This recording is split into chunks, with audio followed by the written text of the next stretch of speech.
Welcome back, everybody. Today we're going to be replacing these struts on the hatch of my Matrix.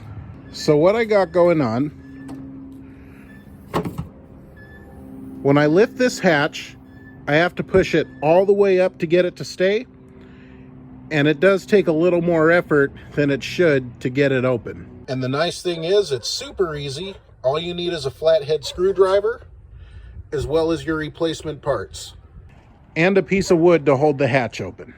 So right here, you have this clamp that holds the strut in place.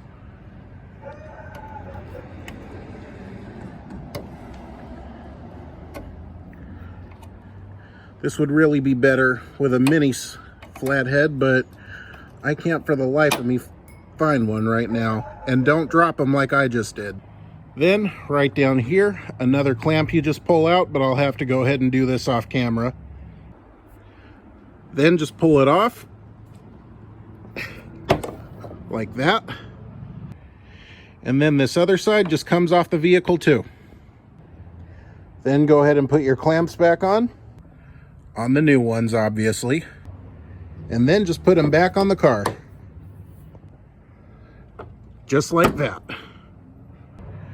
And then don't forget to do the other side. And there we go.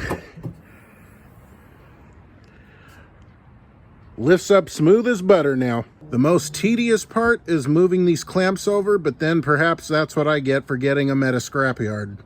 Live and learn. At least it did what it's supposed to do, and that's fix the door. And the other thing is, I pulled these off another Toyota Matrix 2007, I believe, and these are actually replacements themselves.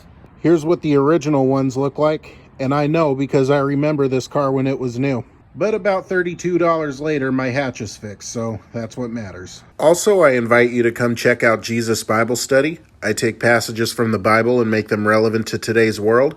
Link to this week's video will be in the description. If you like today's video, be sure to like and subscribe. You guys have a blessed day.